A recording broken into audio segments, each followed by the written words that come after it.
Legislators vote to override Governor Andy Beshear's veto of what has been referred to as anti-trans legislation. Well, we will have more from both sides of the issue. And police say they responded to a domestic violence incident at the Scholar House in Pikeville after a woman reportedly stabbed her own mother. And a warming trend on the way, but I'm also tracking the potential for storms moving into the region. The latest timing and if any of those could be severe coming up as Mountain News at 6 starts now. Dedicated to Eastern and Southern Kentucky, this is WYMT Mountain News at 6. One Pike County woman is in jail charged with domestic violence. WYMT's Buddy Forbes has more from officers at the Pikeville Police Department. Reports say it started as a discussion about cleaning and custody issues. Escalated into a violent event, pretty severe stabbing. Bringing officers with the Pikeville Police Department to the Scholar House on Sad Avenue. They arrive on scene, locate the apartment and the female victim that had been cut with they found out later been hit with a meat cleaver type knife. Katie Hurley, 24, is said to have stabbed her mother during the argument and left the apartment. The first thing they want to do is take care of the wounded. Let's see what we can do. We got to get here safely because we don't know if the perpetrator is still on scene, still armed. With Heather Hinkle holding a towel to her injured arm, Lieutenant Chad Branham checked on the two kids who were left in the home. To hear Lieutenant Branham talk about when he's seen the children and seen one of them covered with blood, he thought, oh God, we've got an injured child here that's also been cut or stabbed.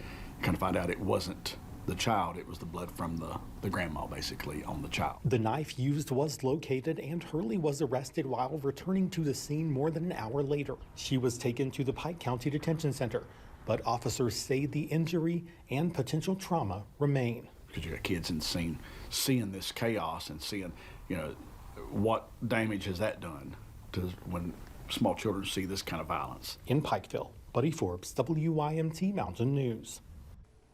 Hurley is charged with second-degree assault and endangering the welfare of a minor. An officer from one Southeast Kentucky Police Department says they have solved a 2021 burglary by using DNA evidence to link suspects to the crime.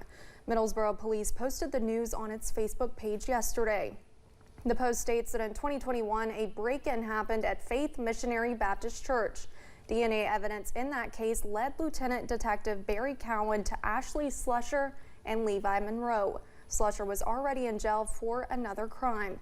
Monroe is now charged in the case. One person is in custody after police found a loaded gun inside a car outside a Southwest Virginia high school. It happened around 9 a.m. at Twin Valley High School in Buchanan County. Officials at the sheriff's office said the school resource officer contacted them to say the gun was found and secured. Leaders with the school immediately went on lockdown to let officers do a threat assessment. That lockdown, of course, has since been lifted. There was no injuries to any students or staff. A fire started in the ventilation system of CTA Acoustics in Corbin Tuesday afternoon. Officials with the Corbin Fire Department say the fire started in the ventilation system, which is connected to an oven the company uses in conjunction with fiberglass production. Crews say both the ventilation system and the oven have sprinkler systems, but officials with the Corbin Fire Department had to reverse flood the pipes in order to extinguish the fire. No injuries were reported.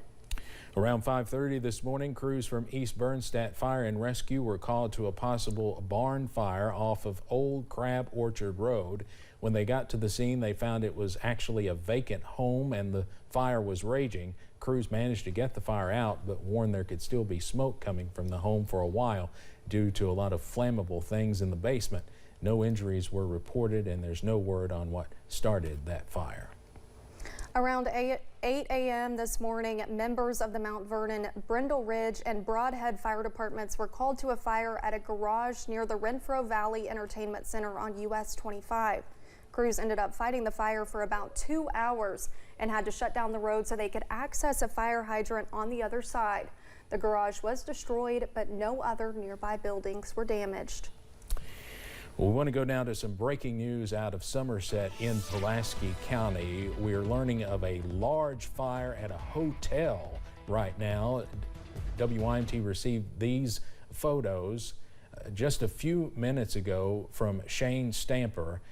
He says this is the best Western in Somerset beside Lowe's. As you can see, lots of smoke. In some of the pictures, you can see flames shooting from the roof. So obviously a major fire ongoing at this Best Western in Somerset. Pretty dramatic photos. We're working to get more information. So far, we don't know what caused the fire. There's no word of any injuries. Of course, the fire crews obviously there on the scene battling this hotel fire. We will keep you updated as we learn more. Weather-wise, pretty nice day throughout the region. We continue to see plenty of sunshine. These never get old. These cameras, nothing but sunshine. Love to see them. Near 60 out there right now here in Hazard. There's the view from southern Perry County out toward Buffalo Mountain as the sun slowly sets now that we're past the 6 o'clock hour. Your forecast first through tonight. Next 12 hours, we're getting chilly. Temperatures in the upper 50s now, dropping into the 40s and eventually the 30s as we head into the morning hours, going zone by zone. We're near or below freezing in many spots tonight. Some of those sheltered valleys will drop a little bit faster. Even a couple of 20s can't be ruled out. Look at Hyman at 26, Frenchburg at 27, Boonville at 29, and a couple of 20s not out of the question across the Big Sandy either. Pikeville, Prestonsburg, all the way up to Sandy Hook. Details, though, on when warmer air returns, as does the chance for some springtime thunderstorms in a few minutes. Guys?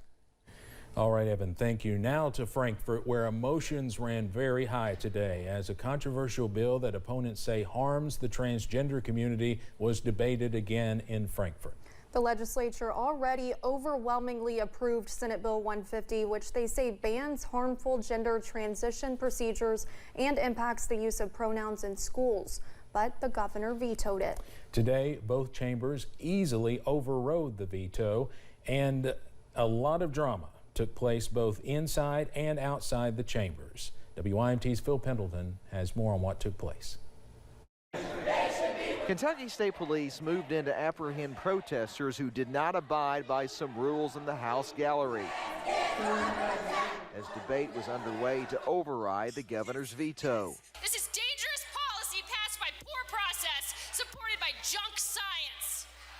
We should not override this veto. The House moved to override the veto 76 to 23, not long after the Senate moved along a similar majority to override 29 to 8. It happened as a group also chanted in protest outside the chambers.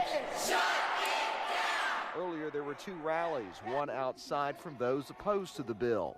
I'm here because trans rights are human rights. I'm here because everybody should have a bathroom that's easy to use. I'm here because we should be able to teach our kids basics about themselves. Supporters of the bill gathered inside the rotunda moments before the veto overrides were to begin. One of them was Walt Heyer, who underwent gender transition procedures that later he said he regretted. And I'm proud of Kentucky for stepping up, standing up, and waking up to this ideology that's destroying lives.